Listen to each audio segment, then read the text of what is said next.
My son told me a story last week, a very interesting story.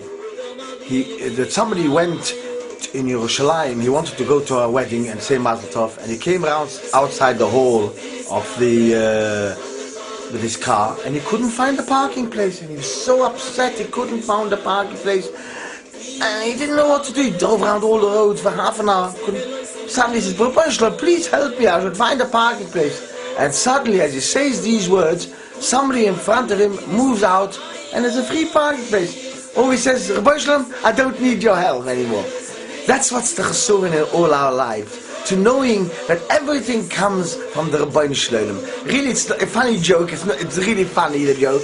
But the truth of the matter is that we have to remember that even the mundane things, when we ask the Rabbi Shalom themselves, comes from the Rabbi Shalom. This is what we have to remember. It's so hard to do this, to concentrate your mind all the time, that the Rabbi Shalom helps you in everything in this world. Last week, a very chushva Yid was nifter, Rav Moshe David Strum. And why do I say a chushva Yid? He was nifter at a very old age, Baruch Hashem, at 97 years old. He was nifter, even more, they say 97 and a half, I don't know exactly, but he was nifter, he was an old man. Rav Moshe David Strum had something significant, besides being a großer Shatchen, a Batchen, and he did so many things in Bovov, he reestablished Bovov. He did something after the war, which a lot of Bovov Hasidim did, who came over here. Rav Moshe David Strum had lost a wife and one child. I don't know, he had a fight in Bovov and he had to run away. Something came about, but the Germans came in, so he ran away and he survived, and his family, his wife and child got killed. There was other people like that, Rabbi Gaby, who lost all his family, and they came over here as Buchrim of not Buchrim, Almans at a young age till after the war, and I don't know how old he was. But the point what Moshe David Strum did was he wasn't he didn't give up hope. He married again, established a family, and built up a hope. We have to remember that's something which is Emunah and Betochen brings it to us. We have to believe that every situation comes from the Rebbe Shalom, and we mustn't despair. That's so important in our everyday life that we mustn't despair. That's why these things are one. Betochen and Emunah, this Gabbets Loisam, big praying to the Eibishter. At the same time we pray to Eibishter, we must know that the Eibishter exists. I'm very disappointed. The last thing I have to say of this year is, I hear the Tribune is closing down. The Jewish Tribune is closing down.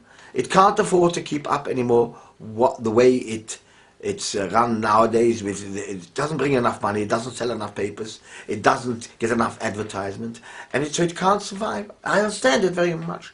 But about quite a few years ago, before the news sheet and update came about, who are quite successful, free papers just with advertisements, I went up to the Jewish Tribune and I said, you know what we need? You need to give the Tribune away free, or at a nominal cost, and put in free chasna cards. That means you take the whole chasna card and you give it a half a page for this one, a half a page or quarter of a page, half a page, and you give him free. This will bring in more adverts. This will cause an interest in goalless green people wanting it at home. It'll be distributed, and by being distributed thousands upon thousands, like the news sheet is, they can afford. People will pay for the adverts in it. You will get a success.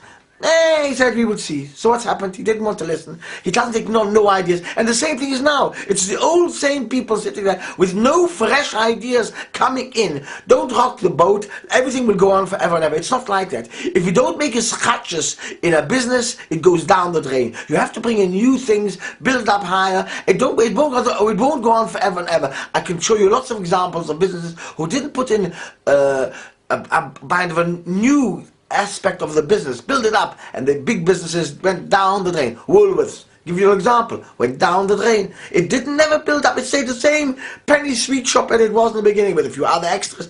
There you go. Marks and Spencer was successful. Tesco started off for nothing, much after Woolworths, and it's every time bringing new things. It's still today bringing new things, new markets, new things where it can establish itself. I don't know where it's going to go because it's so big, but we have to have its scratches. We have to have the newity of a place. If the Tribune would have listened to me years ago, it wouldn't have to